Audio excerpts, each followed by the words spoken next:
Mom, did you stuff vacation pamphlets into our mailbox again? I don't see any reason for you to be upset, dear. I simply thought that they would come in handy while you two plan your honeymoon, that's all.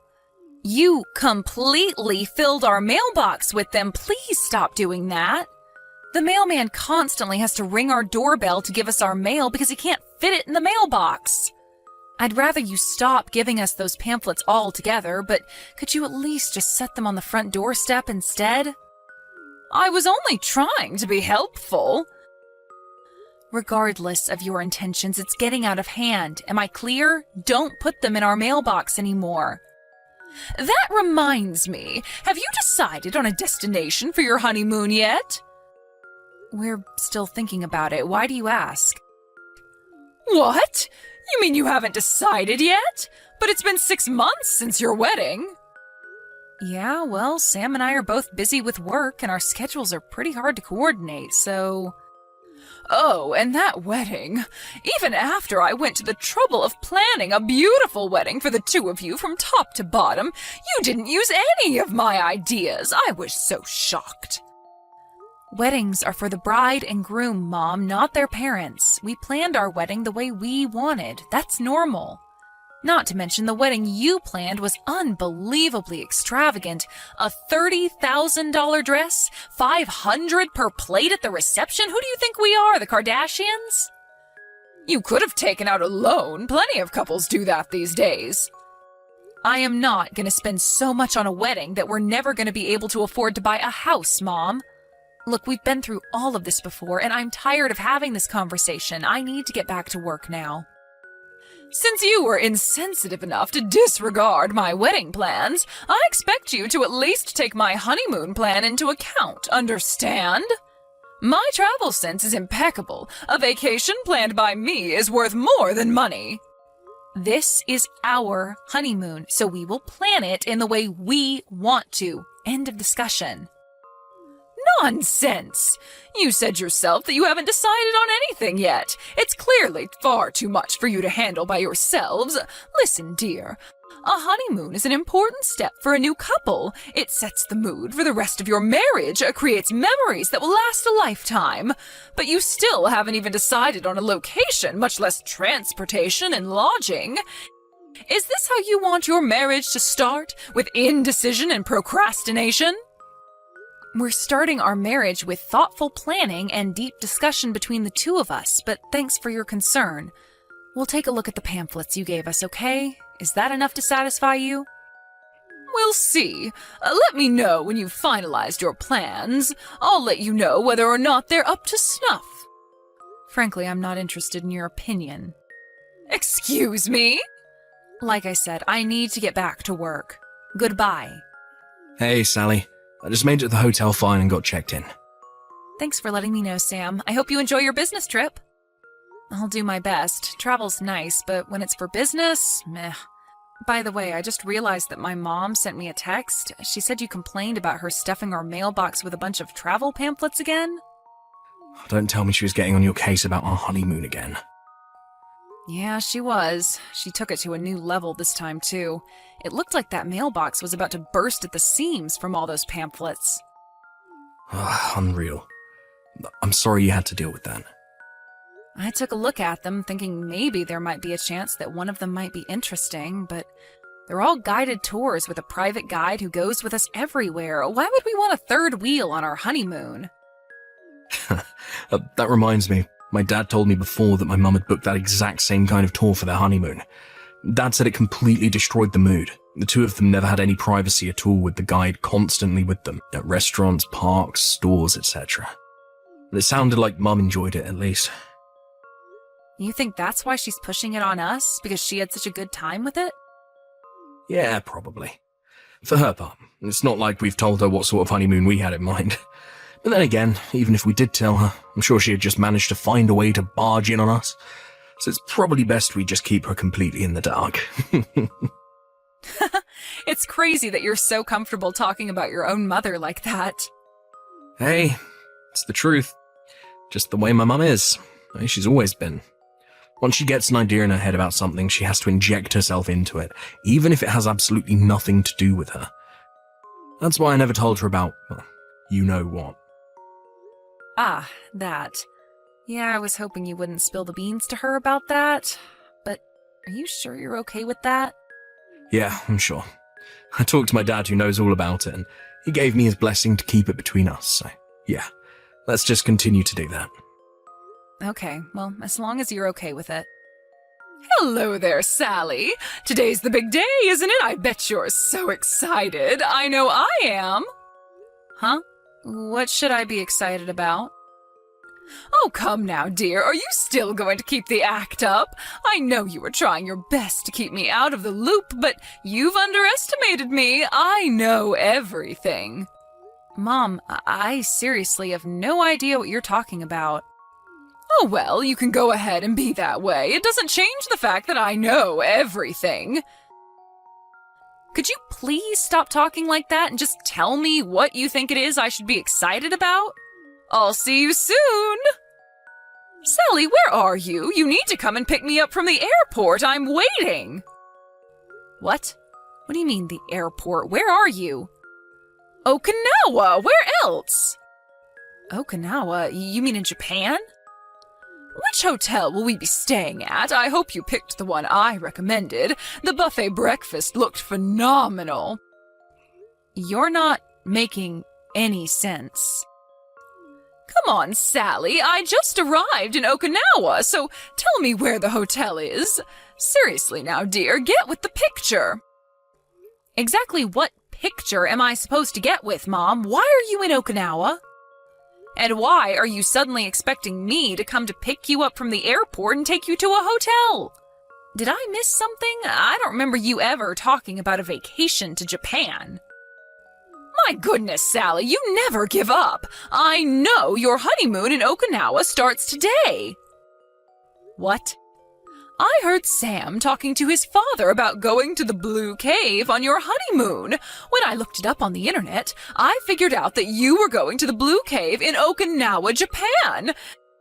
After that, I looked at their texts on his cell phone and figured out all the dates and times for your flights. I'm a real Sherlock Holmes, aren't I? Did you really go through your husband's phone without his permission? We've been married for 40 years, dear, so what if I did? But enough about that. Let's talk about our plans. So we're going snorkeling in the Blue Cave, then? Ugh, you really have terrible taste. I made a deliberate effort to remove any tours with snorkeling from the pamphlets I gave you, but you went and signed up for it anyway. I thought you had learned your lesson about listening to my recommendations after that disaster of a wedding you planned by yourselves. It's clear you need the help of a travel expert. That's why I decided that I would tag along with you on your honeymoon to help you enjoy yourselves on your trip to Okinawa. And as your official guide, I hereby declare that your silly little snorkeling thing is cancelled. Mom. But we can talk more about that later. Hurry up and come pick me up from the airport. Mom, we're in Hokkaido right now. What? Why? I guess maybe you're not familiar with Japanese geography, but there's more than one place called Blue Cave in Japan. There's one in Okinawa, yeah, but there's also one in Hokkaido, too. There is? Hokkaido? Isn't that far to the north? You're going snorkeling in that freezing cold water? No, we're on a cruise. A cruise? Sam and I actually already went to the Blue Cave in Okinawa with a group of our friends back when we were in college. We loved Japan so much that we figured we'd go again for our honeymoon. And when we learned there was another Blue Cave, we figured we'd go there. So, you're in Hokkaido? Yep. And not in Okinawa? Nope. I don't believe this. Now I'm going to have to get a ticket to Hokkaido. No, Mom. We'll already have moved on to a different location by the time you get here, so don't waste your time or money. What? Hokkaido is a pretty big place, actually, and we're on an extended tour taking us around most of the island, making brief stops at major tourism spots. Just brief stops? That won't be any fun. But we're enjoying ourselves plenty, thank you. But the best part is yet to come.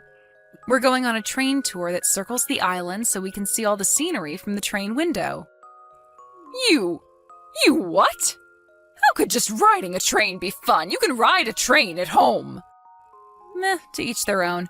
Everyone has their own tastes, different things they enjoy. We don't like the same things you like, Mom, that's all. Sally, dear, how dare you? I offered to plan your honeymoon for you out of the kindness of my heart, and this is how you repay me? As long as we're on the subject, Sam has something he'd like to talk to you about, so I'll hand the conversation over to him now. Sam? But why? Mum? Yes, Sam? I thought you should know that we moved. You moved? After our honeymoon is over, we're going to go straight to our new house. How could you? You've got some nerve dropping something like this on me so suddenly. How many times do I have to tell you? You must consult with me before making major decisions like that. Unbelievable. You always did love causing me trouble, however. I am still your mother, and I must fulfill my motherly duties. Don't worry, I'll come over to your new house to properly arrange your furniture and that sort of thing. What's the address of your new house? I'm not telling you. You're not telling me? And by the way, even if you somehow manage to figure out where our new house is, you're not welcome. So don't even think about coming. What? What? But why? You need me to fix your house for you, don't you? No, I don't. Don't be ridiculous. I don't need you forcing your opinions on me in every aspect of my life, Mum. Didn't Sally just tell you?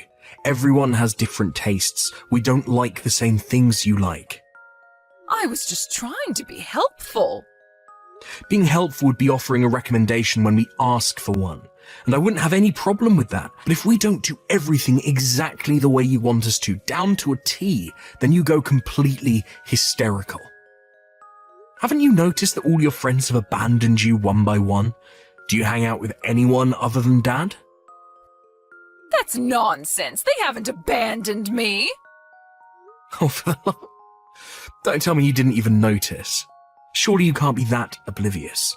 Do you have any idea the damage you've caused other people with your behaviour? Don't you remember what happened with Cynthia a few years ago? She almost got divorced because of you. What are you talking about? Good grief. I don't believe you. The rumour about her having an affair? You heard one woman say she thought she saw Cynthia meeting with another man at a restaurant, and you took the liberty of telling her husband that she was cheating on him. What was I supposed to do? Let him be cuckolded? How about that time with my friend from high school? We went to the bowling alley after school one time, and so we smelled like smoke, because, well, it was a bowling alley. And what did you do? You went over to his parents' house and lectured them for an hour about how they needed to teach him that smoking was bad for your health. Oh, now you expect me to let a young boy die of lung cancer, do you? And that's just the beginning. There's way more instances than that. Do you have any idea how many friends I lost because of you? Imagine how many you'd lose to cancer if their parents let them smoke. But I'm not even as concerned about myself as I am about Dad. He constantly has to clean up after your messes. Ha! That man couldn't even clean a living room without me. Every single time you make a fool of yourself and cause massive problems for people, who's the one that has to go and apologize and beg them not to sue you for harassment? Dad. I would know. Ever since I became an adult, I've been going with him for those apologies. I'm sick of it, and I'm sick of you. Sam, you can't talk to me like that. Everything I've ever done has been to help you, to help the people around me. I was just being a good neighbor and friend. You have a bizarre understanding of what help means, Mum. You've done nothing but cause chaos for me and everyone else in your life. You ungrateful little brat. This conversation is over. You're not welcome to come to our new house. Even if you should show up on our doorstep, we will not open the door, we will not let you in. And as far as I'm concerned, I don't even want any sort of contact from you at all. You can't do this. I can, and I will. Ugh, you obstinate child. Anyway, now that I know you're in Hokkaido, I'll do you the favor of looking up some proper tourism destinations. Even after all that, you're still not listening. No, you're the one who's not listening to my advice. Ugh, I'm so sick of this. Just don't bother us on our honeymoon. Got it? Go home. Now. Goodbye. My mother-in-law took a flight home the next day. However, when she arrived home, she walked inside to find a stack of divorce papers sitting on the kitchen table. I had heard that her husband was considering divorcing her, and I guess he saw this as the perfect timing to finally do it. He never contacted her again and had a lawyer handle all the divorce proceedings. He's now living on his own in a nice apartment near our new house. I've got to say, he seems to be doing better than I've ever seen him before now. He looks like someone who's just had a good stretch after a long nap. It's like he's a brand new man. As for my mother-in-law, she moved in with her younger brother and his wife for a while. But before long, she started to give her particular brand of advice to her brother's wife, which was, obviously, not received very well by either her brother or his wife. He was, to put it simply, furious. He kicked her out of his house not but a month after she moved in. The last I heard, she was living alone, very alone, in a small apartment in the city's outskirts.